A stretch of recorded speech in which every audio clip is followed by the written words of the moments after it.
जे भोंदूबाबा म्हणजे भोंदूबाबा करून जनतेची फसवणूक करत असतील, आमच्या महिला भगिनींची फसवणूक करत असतील, यांच्यावरती कडक कारवाई केली जाईल. राज्यामध्ये आपल्या सगळ्यांना माहिती आहे की आपल्याला हवामान बदलामुळं का काय, परंतु पाऊस खरं तर ह्या दिवसामध्ये कधी राज्यात पाऊस नसतो. परंतु राज्यामध्ये खूप ठिकाणी अतिजोरात गारपीट, खूप मोठ्या प्रमाणामध्ये पाऊस पडतोय आणि पाऊस पडतोय ते शेतीचं नुकसान जादा करतोय. त्यामध्ये आपल्याला माहिती आहे की फळबागा असतील, गहू असेल किंवा अनेक सगळ्या पिकांचे असतील, फळबागांचं या राज्यामध्ये खूप मोठ्या प्रमाणामध्ये नुकसान झालेलं आहे आणि खूप जिल्ह्यामध्ये याचा फटका बसलेला आहे. आणि ज्या ज्या जिल्ह्यामध्ये ह्या अवकाळी पावसाचा फटका बसलेला आहे त्यामध्ये त्या सर्वांना आम्ही इथले आमचे महसूलचे अधिकारी असतील, कृषी विभागाचे अधिकारी असतील, ज्या माझ्या शेतकऱ्यांचं नुकसान झालं त्या सगळ्या शेतकरी पिकाचं पंचनामे करण्याचे आम्ही त्याप्रमाणे आदेश राज्याचे मुख्यमंत्री, दोन्ही उपमुख्यमंत्री, महसूल मंत्री आम्ही सर्वांनी दिलेले आहेत. तर पंचनाम्याचं काम हे जवळजवळ बऱ्यापैकी पूर्ण झालेले अंतिम टप्प्यात आहे आणि ज्यांचं नुकसान झालं अजूनही पाऊस पडण्याची शक्यता आहे. पण मी माझ्या शेतकऱ्यांना आपल्या माध्यमातून एवढं सांगतो की जिथं शेवटी हा निसर्गाचा ह्यामध्ये कुणाचा दोष नाही, परंतु शेवटी निसर्गाच्या पुढं कुणाचं चालत नाही. जरी आणि काही ठिकाणी पाऊस जोरात पडतो त्यामुळे निश्चित प्रकारे नुकसानीचे सगळे पंचनामे हे केले जातील आणि आपणही त्यामुळं तिथल्या गावच्या सरपंच असतील, गावातले प्रमुख मंडळी असतील, तालुक्याचे प्रमुख मंडळी असतील, ज्या ज्या शेतकऱ्यांचं या अवकाळीमुळे नुकसान होईल त्या सर्व नुकसानी भरपाईचे शेतीचे पिकाचे पंचनामे त्यांनी करून घ्यावेत आणि तो लवकरच अहवाल आमच्याकडे प्राप्त होताच राज्य शासन निश्चित प्रकारे या शेतकऱ्याला मदत करेल. 30-31 ला देखील अनेक भागात गारपीट आणि अवकाळी पावसाच्या हवामानी विभागाने इशारा दिलेला आहे. हो, 100 मी एकच आव्हान करेल की आता ज्या बाबतीमध्ये आपल्याला माहिती आहे की आता पाऊस तर पडणार आहे किंवा ज्या गोष्टी शेतामधनं आपण आज आत्ताची ज्या अवकाळी पावसाचा जो त्यांनी अंदाज दिलेला आहे त्याच्या अगोदर जे काय आपल्या शेतामध्ये जे पीक असेल ते असेल, त्यामुळे ते जेवढं जर ते पिकाचे जर मॅच्युरिटी संपले तर ते पीक आपलं ते धान्य आपल्या घरामध्ये आपल्या ह्याच्यामध्ये गोडाऊनमध्ये कसं आणता येईल ते आणण्याचा प्रयत्न त्यांनी करावा आणि जी काळजी पावसामुळं जे नुकसान होऊ नये यासाठी जी काळजी घेणं गरजेचं आहे ती काळजी निश्चित प्रकारे माझ्या शेतकरी बांधवांनी घ्यावी. आणि अजूनही निश्चित प्रकारे अवकाळी पावसाचं संकट हे आपल्या राज्यावरती आहे. कृषी महाविद्यालयात एका विद्यार्थ्याचा मृत्यू झालेला आहे, तुम्ही आज भेट देत आहे, तर काय नेमका आढावा आणि काय सूचना यामध्ये दिल्या जातील? राज्यातल्या विद्यापीठांमध्ये अशा घटना घडू नये यासाठी, या गोष्टी घडू नये यासाठी खरं तर आपल्या सगळ्यांना माहिती आहे की तो जो विद्यार्थी बीड जिल्ह्यातला गेलेला आहे तिथं मेस चालवण्याचं काम ते संघ एकत्र करत होता आणि ज्यावेळेस तो त्याला करंट लागलेला आहे, तो करंट कशामुळे लागलेला आहे, काय लागलेला आहे, ह्याला कोण जबाबदार आहे, हे खरं तर आमच्या विद्यापीठाने पण ही काळजी खरं तर अशा गोष्टीमध्ये घेतली पाहिजे. जिथं करंट किंवा ज्या काही गोष्टी वायरिंगच्या असतील किंवा इतर गोष्टी असतील त्या गोष्टीमध्ये निश्चित प्रकारे ताबडतोब त्याची दुरुस्ती ही खरं तर अगोदरच व्हायला पाहिजे होती. त्या बाबतीमध्ये मी आता तिकडंच कॉलेजवरती निघालेलो आहे. या बाबतीमध्ये निश्चित प्रकारे त्याची सगळी चौकशी होईल आणि चौकशीमध्ये जे जबाबदार असतील त्याच्यावरती निश्चित प्रकारे कारवाई केली जाईल. ऑडिट केलं जाईल 100% त्या बाबतीमध्ये केलं जाईल, दुरुस्त केल्या जातील आणि विद्यापीठामध्ये अशा ज्या ज्या ठिकाणी असतील त्या बाबतीमध्ये भविष्यामध्ये अशा घटना घडू नयेत त्या बाबतीमध्ये जिथं विद्यार्थ्यांची वर्दळ ज्यादा आहे, विद्यार्थी शेवटी मेस आहे आणि जिथं त्या बाबतीमध्ये ताबडतोब जिथं ह्या गोष्टी चारही विद्यापीठामध्ये त्या बाबतीमध्ये ताबडतोब तिथं सूचना दिल्या जातील आणि या गोष्टी परत होऊ नयेत याची काळजी निश्चित प्रकारे घेतली जाईल. तक्रारी आहे त्या कूलरच्या संदर्भात अनेकदा 100% हे मी आपल्याकडून बघितलेलं. मी आता तिकडेच भेट द्यायला निघालेलो आहे.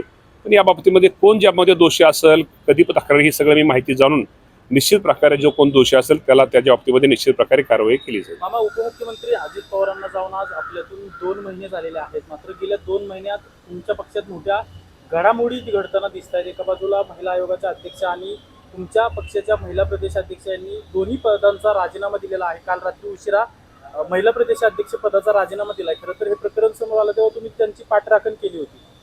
खरं तर आपल्या सगळ्यांना सांगतो की आपण ज्या दिवशी पाडव्याच्या सकाळी माझी मुलाखत त्यावेळेस घेतली त्यावेळेस खरात महाराज तर मी माझा स्वभाव असा की आम्ही कुठल्याच ह्या महाराज वगैरे असले बुवाबाजी आम्ही सगळ्याच्या विरोधात असतो, कारण अजितदादा पवार साहेबांच्या आम्हा सगळ्यांना एक शिकवण आहे. त्यांनी कधीच अशा महाराज लोकांना, अशा भोंदू महाराजांना कधी जवळ केलं नाही. तर कोण खरात आहे मला अक्षरशः तुम्हाला जर मला विचारलं, त्या दिवशी सकाळपर्यंत मला माहिती नव्हती कोण खरात आहे. पण नंतर तो कळला की खूप मोठा तो भोंदू बाबा आहे. त्यांनी खूप काही गोष्टी ज्या व्हिडिओ समोर येत आहेत, त्यांनी खरंच अशा लोकांना आता काय त्यांना शिक्षा, तर म्हणजे मला वाटतं वेगळ्या प्रकारे कशी ह्यांना कसं म्हणजे ह्या लोकांना कसं ठोकून काढलं पाहिजे. मी कुठलाही महाराज ह्या महाराजांना ह्या कुठला महाराज आयुष्यामध्ये परत कुठली चूक ह्या महाराजाबरोबर इतरसुद्धा महाराज जे लोकांना फसवतात, लोकांना नादी लावतात, कुठंतरी अगोदर कुटुंबाची माहिती घेतात, हे खरं म्हणतात आणि एखादी गोष्टी चुकून असं 100त एखादी गोष्ट खरी होती आणि तीच वाजवली जास्त जाती. आणि हाच हे लोक काही लोक इथं आपले प्रचार प्रसार करायला लोक हे करतात. खरंच अशा महाराजांना निश्चित प्रकारे जे चुकीचे, या राज्यामध्ये खूप चांगले महाराज पण आहेत, चांगली माणसं पण आहेत, चांगले प्रवचनकार आहेत, चांगले कीर्तनकार आहेत, चांगले आज तुम्ही सांगा आळंदी, देहू, पंढरपूर या भागातले आपण किंवा आपल्या सगळ्याच भागातले असे खूप वेगळी माणसं आहेत, निस्वार्थी माणसं आहेत, निस्वार्थी महाराज आहेत, ज्यांना आपण महाराज म्हणतोय हे निस्वार्थी आहेत. पण हा खरात भोंदू बाबा हा मला माहीत नव्हतं तो कसा आहे. मी आपलं बोलताना असं सहज बोलायला गेलो की बाबा शेवटी आम्हाला कार्यकर्त्यांना जपणं गरजेचं असतं. कोणतं कार्यकर्ता खरं तर ते महाराजांनीच सेटिंग लावली असते, तर कुठेतरी ह्यांना घेऊन या तिकडे आणि मी त्या महाराजांना भेटतो. तो महाराज भोंदू आहे का तो कसा आहे मला तो खरातच्या बाबतीमध्ये माहिती नव्हतं. पण खरात अत्यंत चुकीचा माणूस आहे. मी त्याला कठोरात कठोर शिक्षा निश्चित प्रकारे त्याला मिळेल आणि मिळालीच पाहिजे. आणि निश्चित प्रकारे मी खराताची किंवा अशी बाजू कधीच पण या घेणार नाही. रुपाली चाकणकर यांना राजीनामा कारवाई झाली द्यावा पाहिजे. लागला. सुरुवातीला तुम्ही त्यांची पाठराखण केलेली होती. आता तुमचं काय म्हणणं आहे? तुमच्याच पक्षातील काही लोक म्हणतात की रुपाली चाकणकर यांना सुद्धा याच्यामध्ये सहआरोपी करा, कारण की त्यांचा एक फोटो नाही, कारण की आता या बाबतीमध्ये मुख्यमंत्र्यांनी आता चौकशीचे आदेश दिलेले आहेत. मी या चौकशीमध्ये आता तुम्हाला माहिती आहे की मुख्यमंत्र्यांनी आता ज्या चौकशीमध्ये जे काय बाहेर येईल, जे कोण असतील त्या बाबतीमध्ये मुख्यमंत्र्यांनी आमच्या ह्याच्यामध्ये म्हणजे अधिवेशनामध्ये त्यांनी हाऊसमध्ये त्यांनी जाहीर केलेले आहे. तर एकदा राज्याच्या मुख्यमंत्र्यांनी या बाबतीमध्ये जो कोणी ह्यात दोषी असतील त्याच्यावरती कठोर कारवाई केली त्यांनी जाहीर केल्यानंतर मुख्यमंत्री हे सर्वोच्च असतात आणि मुख्यमंत्री निश्चित प्रकारे त्याची चौकशी होऊन जे काय त्यात कुणी दोषी असतील, मी कोणाचं नाव घेत नाही, जे कोण दोषी असतील त्याच्यावरती निश्चित प्रकारे कार्यवाही होईल. नरहरी झिरवळचा पण एक असाच व्हिडिओ बाहेर आला होता, त्यावरनं पण वादंग माजलेला आहे. आता कालच त्या बाबतीमध्ये मुख्यमंत्र्यांनी खुलासा केलेला आहे. तो व्हिडिओ खरा खोटा आता मी त्या परत आणि काय तर म्हणाय परत तुम्ही परत माझी ब्रेकिंग न्यूज चालवचाल. या बाबतीमध्ये मुख्यमंत्र्यांनी कालच चौकशीचे आदेश दिलेले आहेत. त्यामुळे चौकशीत आपल्या सत्य उघड होईल आणि सत्य ऐका ना. त्याने राष्ट्रवादीचेच नेते वादात का सापडतायत? एका बाजूला रुपाली चाकणकर असतील, दुसऱ्या बाजूला नरहरी झिरवळ असतील. ठरवून चाललेलं आहे की नेमकं काय वाटतं? असं ठरवून वगैरे अनेक पक्षाची लोक राष्ट्रवादीचेच नेते का अडचणीत येतात सातत्याने? लोकांना टार्गेट नाही असं राष्ट्रवादीला वगैरे टार्गेट वगैरे होत नाही. सगळ्यांचीच नाव त्यामध्ये सगळ्यांचे फोटो फार सगळ्याच नेत्यांचे फोटो त्यांनी हे केलेले, असं राष्ट्रवादीला वगैरे टार्गेट केलेलं नाही.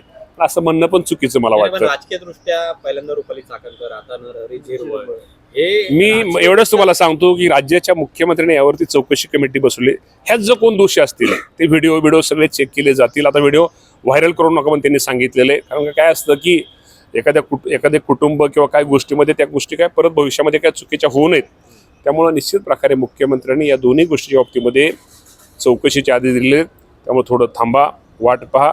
त्या बाबतीमध्ये निश्चित प्रकारे त्यात जो कोण दोषी असतील त्याच्यावरती या राज्याचे मुख्यमंत्री कारवाई करतील. आपण सांगितलं की आपल्या पक्षाने कधीच भोंदू बाबांचं समर्थन केलं नाही. मात्र भोंदू बाबा अंधश्रद्धा निर्मूलन कायदा हा 10 वर्ष झाला, मात्र त्याची अंमलबजावणी कुठंच होताना दिसत नाहीये. आता ह्यातनं शिकाय मिळेल, ह्यातनं 100% ती अंमलबजावणी झाली पाहिजे. खरं तर ज्यावेळेस एखादी गोष्ट घडती त्यावेळेस माणसाला शिकाय मिळतं. निश्चित प्रकारे शासन या बाबतीमध्ये काळजी निश्चित प्रकारे घेईल आणि या राज्यात जे भोंदू बाबा असतील, जे भोंदू बाबा करून जनतेची फसवणूक करत असतील, आमच्या महिला भगिनींची फसवणूक करत असतील, यांच्यावरती कडक कारवाई केली जाईल.